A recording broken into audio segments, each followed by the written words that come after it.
अब देखते हैं यूटिलिटी। यूटिलिटी क्या है?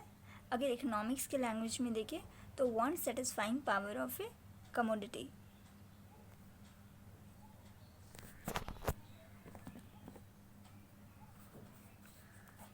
इन इकोनॉमिक्स लैंग्वेज में देखें तो ये क्या है? Want satisfying power of A commodity.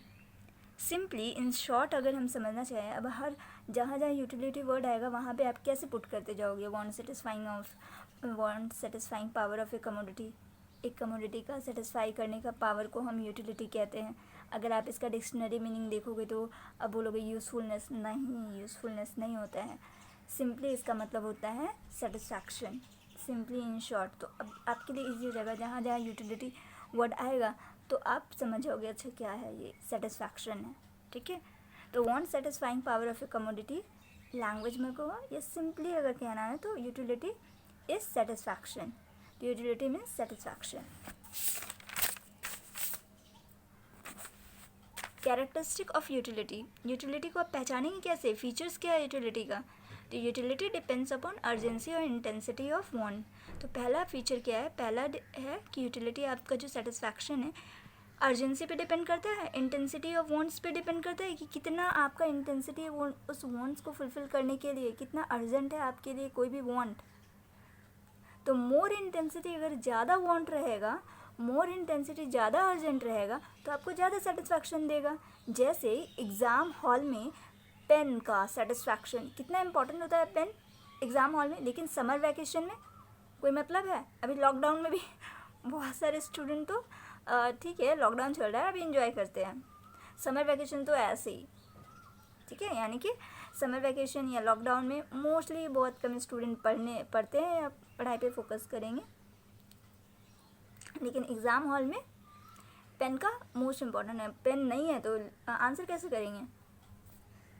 Utility is subjective. Second feature क्या है? यूटिलिटी सब्जेक्टिव होता है। इसका सब्जेक्टिव का मतलब है, यूटिलिटी सब्जेक्टिव होता है, इसका मतलब है कि हम अपने सेटिस्फैक्शन को ना क्वांटिफाई नहीं कर सकते, एक क्वांटिटी अलॉट नहीं कर सकते। ये पर्सन टू पर्सन डिफर होता है, टाइम एंड प्लेस भी डिफर होता है। एग्जाम्पल जैसे कि यहाँ है, a hungry person gets more satisfaction from chapatis in comparison to a person who is not hungry. यानी कि एक जो भूखा आदमी है उसको रोटी से बहुत ज़्यादा सेटिस्फैक्शन मिलेगा, और जो भूखा नहीं है उसको क्या सेटिस्फैक्शन मिलेगा या कम मिलेगा। ठीक है, अब जैसे कि एक गिलास पानी से अगर सपोज़ कि 10 का सेटिस्फैक्शन मिलता है, एक प्यासे को दे जो सुबह से पानी नहीं पिया है उसको ज़्यादा सेटिस्फैक्शन मिलेगा, और जो 2 घंटे पहले पिया है उसको थोड़ा कम मिलेगा, जो अभी पी के आया है उसको बिल्कुल नहीं मिलेगा। समझ में आया? तो यहाँ पे क्या है, यूटिलिटी सब्जेक्टिव है। आप एक क्वांटिटी अलॉट नहीं कर सकते कि एक गिलास पानी है जो भी पिएगा उसको 10 का सेटिस्फैक्शन मिलेगा, जो सुबह से प्यासा है उसको भी 10 का मिलेगा, जो दोपहर में पिया था उसको भी 10 का मिलेगा, और जो शाम में पिया है उसको भी 10 का ही सेटिस्फैक्शन मिलेगा, जो अभी 2 मिनट पहले पिया है उसको भी 10 का सेटिस्फैक्शन मिलेगा। हम क्वांटिटी अलॉट नहीं कर सकते ना, टाइम टू टाइम और प्लेस टू प्लेस डिफर होता है सेटिस्फैक्शन हमारा। ठीक है, तो इसलिए it can't be quantified. Utility is measurable. हम अपने सेटिस्फैक्शन को मेज़र करते हैं। कैसे एक बच्चा बताता है कि उसको कितना सेटिस्फैक्शन मिला, हाथ फैला के बोलता है इतना इतना इतना। तो अब हम इकोनॉमिक्स में इतना इतना इतना कहाँ से दिखाएंगे? तो हम 2 वे से बताएंगे कि कैसे हम अपने सेटिस्फैक्शन को मेज़र करते हैं, एक कार्डिनल वे से, एक ऑर्डिनल वे से। तो कार्डिनल का मतलब है, थोड़ी देर पहले पिछले वीडियो में बताया था कि कार्डिनल का मतलब होता है 1 2 3 में मेजर करना, यानी कि हम अपने सेटिस्फैक्शन को कैसे मेजर कर सकते हैं। जैसे एक गिलास पानी है, एक मैंगो से आपको कितना सेटिस्फैक्शन मिला, तो आप बताओगे 10 का सेटिस्फैक्शन मिला, 10 आउट ऑफ 10 मिला, या फिर 8 का सेटिस्फैक्शन मिला, या 6 का सेटिस्फैक्शन मिला। तो आप अगर नंबर्स में बता रहे हो कितना सेटिस्फैक्शन मिला तो वो कार्डिनल यूटिलिटी एनालिसिस हो गया। तो कार्डिनल यूटिलिटी एनालिसिस मार्शल के थ्रू दिया गया है। Utility measures utility in quantitative order, जैसे अभी बोले 1 2 3 में मेजर करता है, तो 1 2 3 में मेजर करेगा सेटिस्फैक्शन को, यूटिलिटी को। तो measures utility, measures satisfaction in quantitative order like 1 2 3 4 etc. Units of utility are called utils. जो यूटिलिटी का यूनिट्स है उसको हम लोग यूटिल्स कहते हैं। मेजर्ड इन एब्सोल्यूट नंबर 1 2 3 4 वगैरह वगैरह। B, ordinal utility analysis. Ordinal utility analysis में क्या है, हम अपने प्रेफरेंसेस को रैंकिंग करते हैं, यानी कि सेटिस्फैक्शन कैसे मिला, first preference, second preference, third preference. Suppose bundle है, एक में केला है, एक में जामुन है, एक में आम है, एक में ऑरेंज है।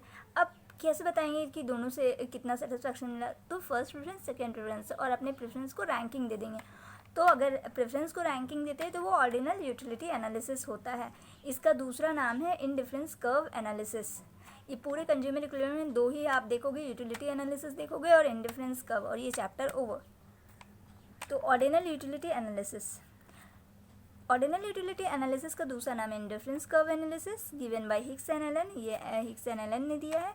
Measures utility in quantitative order like first preference, second preference वगैरह वगैरह। It is measured in ranks. ठीक है, अब यहाँ देखते हैं कि utility is not essentially useful, यानी कि यूटिलिटी हमेशा यूजफुल नहीं होता है। Higher satisfaction doesn't mean greater satisfaction या ग्रेटर यूजफुलनेस। सपोज कि एक ड्रग एडिक्ट को के लिए ड्रग इम्पॉर्टेंट है, तो drugs may give utility to a drug addict but are not useful otherwise। इसका सिंपली मतलब ये है कि एक ड्रग एडिक्ट के लिए ड्रग इम्पॉर्टेंट है, उसको सेटिस्फैक्शन देता है। क्या नॉर्मल बंदा ड्रग खरीद के अपने पॉकेट में रखेगा? नहीं रखेगा। तो सबको सेटिस्फैक्शन नहीं दे रहा है, सबके लिए यूज़फुल नहीं है, तो utility is not essentially useful. ठीक है, तो utility is not essentially useful में ये समझना कि सारे बंदे के लिए हायर सेटिस्फैक्शन कोई पर्टिकुलर चीज़ से सारे बंदे के लिए पॉसिबल नहीं है।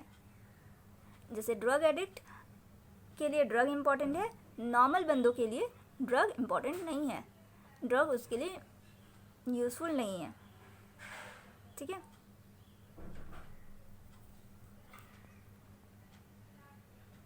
चलो, कॉन्सेप्ट ऑफ यूटिलिटी।